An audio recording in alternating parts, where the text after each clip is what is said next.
Buya terkejut melihat kedatangan Rindaman. Awai melihat ada Rindaman bertanya ke dirinya sendiri kenapa dia datang ke sini. Rindaman melangkah maju dan semua anggota Armament terdiam, tidak ada yang berani bertanya kepadanya. Mereka anggota Armament baru pertama kali melihat secara langsung sosok Rindaman. Rindaman melihat ke arah semua anggota Armament. Bahkan Makoto pun bertanya-tanya kenapa Rindaman datang ke sini. Secara tiba-tiba Makoto didorong oleh Bouya. Makoto heran karena menurut dia Bouya itu tidak kuat untuk berdiri. Tetapi Bouya sok berlagak kuat dan tidak terjadi apa-apa setelah kehadiran Rindaman. Bouya berkata kepada Makoto kalau dirinya baik-baik saja tetapi sambil melirik ke arah Rindaman. Makoto bingung tetapi juga tidak terlalu memperdulikannya. Makoto heran setelah kedatangan Rindaman Bouya menjadi baik-baik saja. Rindaman melirik ke arah samping mengenali seseorang dari kejauhan. Rindaman pun mengenalinya kalau itu adalah Bouya.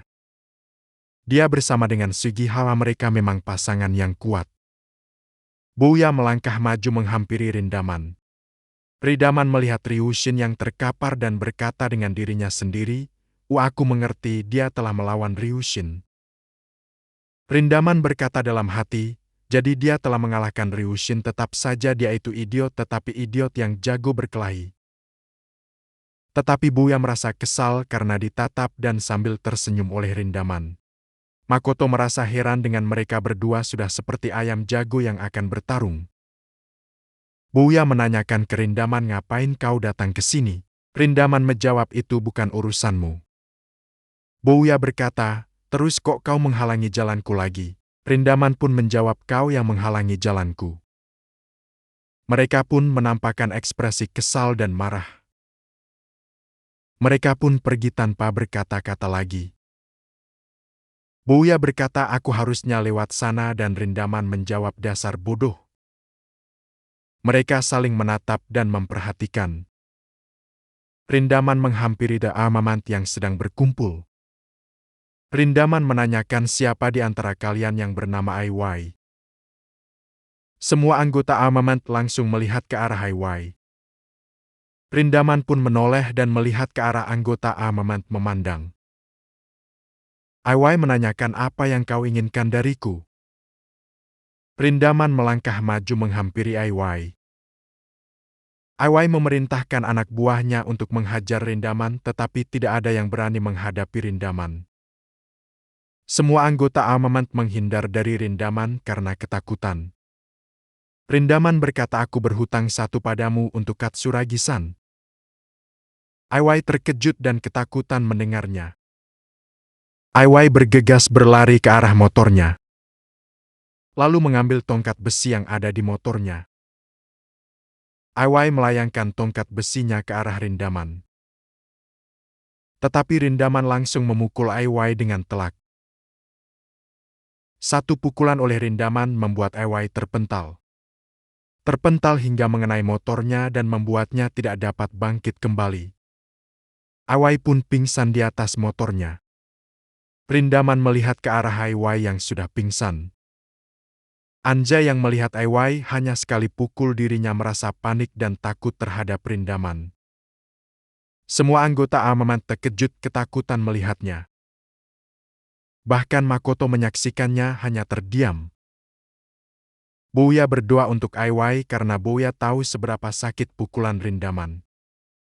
Setelah itu Rindaman pun pergi. Anggota Armament tidak ada yang berani menghentikannya.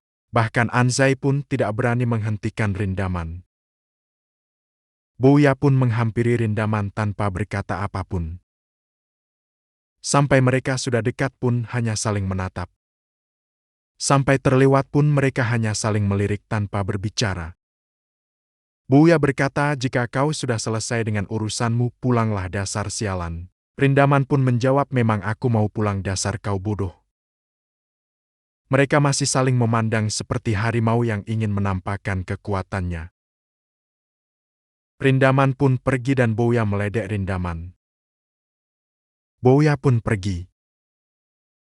Bouya salah arah dan dia berbalik lalu pergi pulang. Bouya pun pergi dari tempat berkumpulnya Daamaman dan mengajak Mako untuk pergi juga.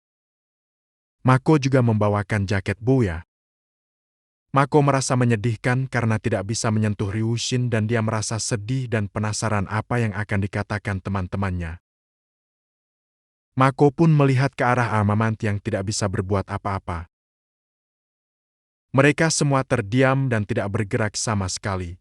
Pada akhirnya kedatangan Rindaman menemui Aiwai yang membungkam semua anggota Amamant. Bouya pergi dan Makoto segera ingin menyusul Bouya.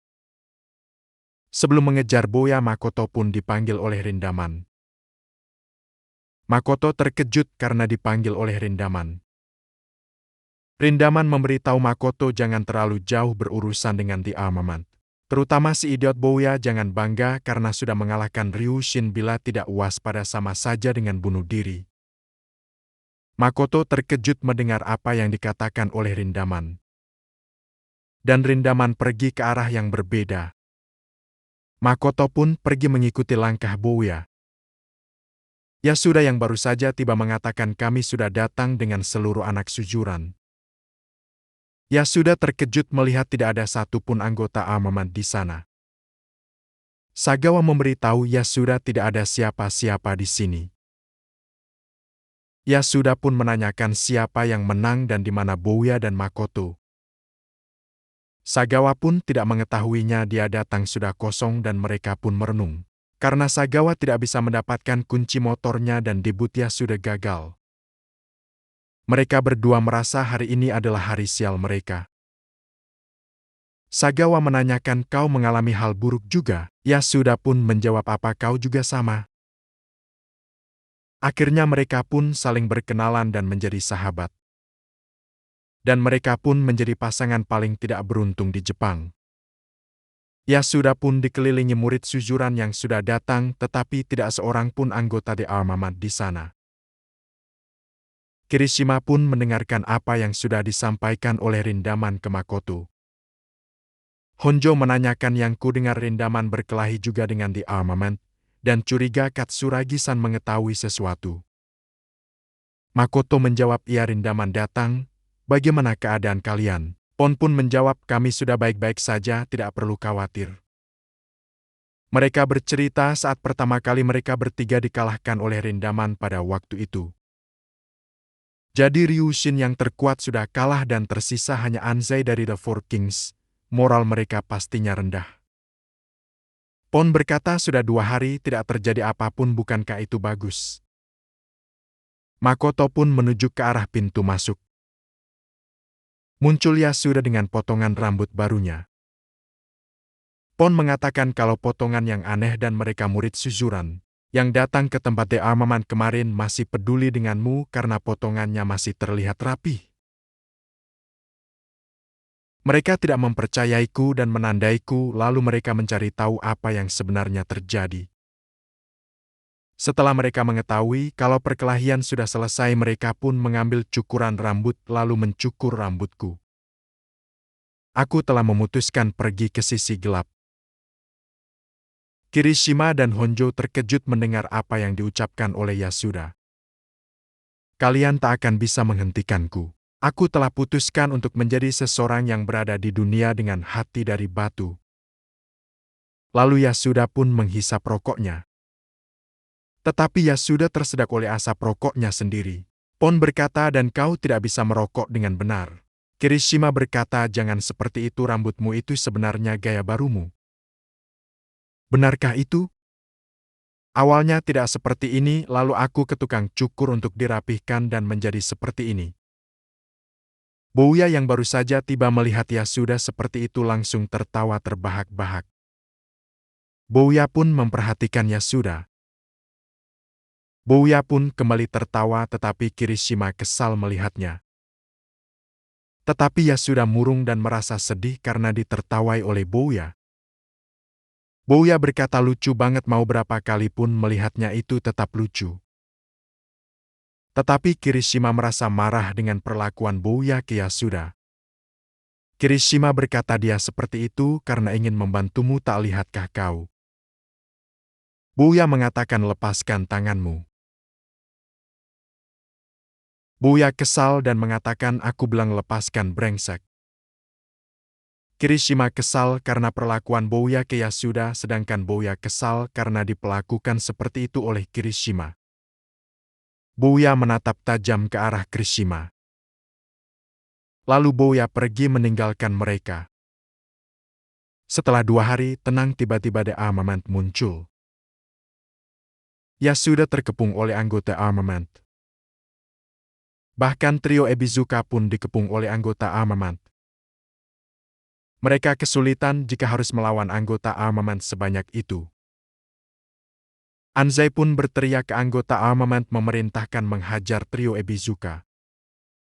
Lalu trio Ebizuka pun bersiap menghadapi mereka semua.